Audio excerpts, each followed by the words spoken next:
Hi, Shayla. Thank you so much for joining us today. It's great to see you. Shayla is a coach with Ideal Protein. We're really excited to have you here today to talk about your journey through the pandemic, your journey on Ideal Protein and into maintenance. So before you get to sharing, can you tell us a little bit about yourself? Yes, I'm Shayla Martin. I have been a coach for Ideal Protein for 7 years. I coach at Ideal Wellness at San Marcos Family Medicine in San Marcos, Texas. Excellent. So given the pandemic, which I know is, hit you real hard down there in Texas, and it's hit everybody hard over the last year, how has that affected your journey on Ideal Protein, your weight loss and maintenance journey? So part of my weight maintenance is that I personally, even though I'm a coach and people think I've got a vaccine for weight loss, that's not true at all. I still have to be, intentional about what I'm consuming and thinking about meal prepping. It doesn't just come naturally. I have to make that as a choice and prioritize it. But I tune up twice a year by appointment for myself. So January and then also September. What happened with pandemic is I personally ended up needing to tune up 4 times last year. Kids came home from school, virtual learning. I'm now IT trying to fix four kids' computers. A little bit crazy. And then of course, the rest of everybody's own journeys with 2020. And so for tune-ups for the year, yeah, let's go. I'm realizing, hey, I'm not reining things in like I was. I'm not staying in a routine of grocery shopping and meal prepping weekly and thinking very intentionally about what I'm consuming. And so I'm kind of getting caught up and lost in the race and panic, and even that kind of survival thinking of just today. Well, just today. Well, what's the news today? Well, what's going to happen today? Well, what do I need to manage today? And so I was, looking forward to 2021 to kind of shed some of that thinking, that year of survival kind of thinking. And even though we have some of the same factors, wearing masks, needing to prioritize hand washing and being good, good stewards of our health, I realized I definitely need to let go of that mindset of thinking just for today's survival. Get back to my routine that works well. And I see it work very well for dieters, whether they're in phase 1 or phase 2. I love the new phase 2 in macros, but also phase 3 in weight maintenance. Still having that routine of food, grocery shopping, and then also meal planning, getting it ready for the week, and then being very intentional about your choices. Mm-hmm. Yeah, it's great that you mentioned that, tune-ups become so important to you, especially in this last year when it's just so hard to stay on track.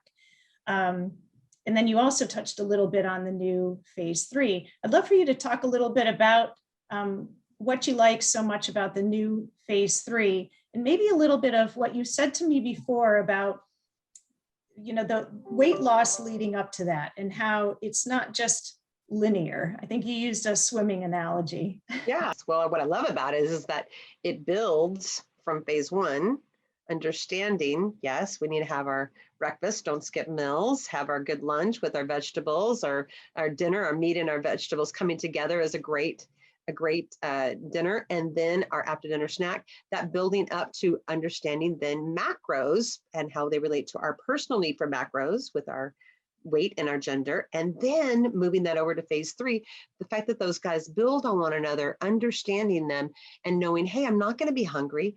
Yes, I can in phase 3 drive out of my lane. I can eat out of my lane, but yet I can still maintain weight and energy level. And I know from my personal macros and nutrition, I'm doing what I need to do to maintain my weight and feel my best. Great.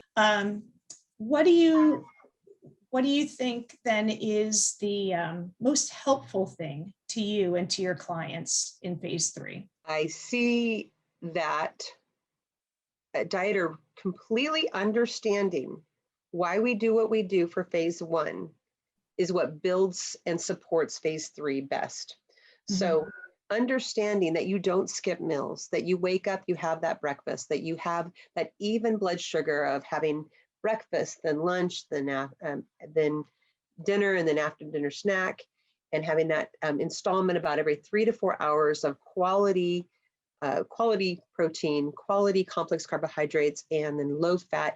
You're having that systematically in place. You really even out those blood sugars, and it doesn't leave lots of physiological response to, I'm panicking, I'm having a dip in blood sugar, I really need an installment of sugar. Willpower still becomes relevant, but when our physiology doesn't feel like it's up with blood sugars and down with blood sugars, we really can kind of normalize our experience. Like, yeah, maybe in phase 3, yes, of course I can participate and partake of different choices that weren't on phase 1. But I'm not paying for them. I'm not having this sinking feeling of blood sugar. I haven't really eaten, haven't really planned, haven't really thought through what I'm going to have for today. I don't have it with me. I wish I would have brought my vegetables with me. I didn't. And so that fact that first one is so solid in preparing you for that weight maintenance, it feels supported and free. Yes, great, great.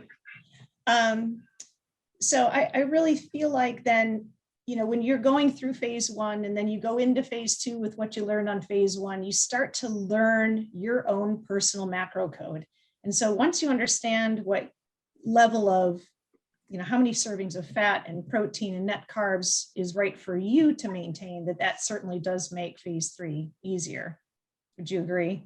Oh, I agree. And that's why I prep folks and saying, I love that we're going to consider weight maintenance a year's worth of information and education. It's our own PhD and our own personal nutrition, but we're going to be together for a year. Certainly, I have dieters that come back and visit me and tell me how weight maintenance is going all along the way, beyond a year. But that year, let's stick with each other. I mean, we're your coach. We want to see you progress, but specifically learning what there is to learn about those personal macros throughout that weight maintenance process. It's really relevant. It's really relevant for keeping it off. It's one thing to lose the weight, that's fun, but to keep it off is the victory. Yeah, you're so right. Well said. So let me ask you, we started out talking about the pandemic, and I'm going to kind of wrap with that question. So now that hopefully everything's starting to get back to a little bit of normalcy, I know that people are making more plans, people are taking those vacations that they missed. What are you most looking forward to as what we're calling your summer of possible? Yes, I like that. Summer of possible. I don't want it to be a summer of redemption. I fear that some folks have had so much sadness or disappointment that related to last summer or last year even, that this feels like a summer of redemption, that they just want to just let it all hang out and double down on travel and experiences and food and beverages. And I'm just wondering if that might be a cost that might not need to be paid. And maybe if there can be a consideration of calling it a summer of possible. What about that? What if summer possible meant looking to it being the healthiest summer you've had? If it wasn't, sure, it can include traveling, across the globe, or maybe just going to your backyard in your hammock. But what if it was a summer of really being intentional about, wow, I had a big, beautiful salad, and I invited friends and family over, and we shared this beautiful, gorgeous summer garden extravaganza, and really shared stories, and we're intentional, and we looked each other in the eye. We put our electronics away, and really we're really present when we were there.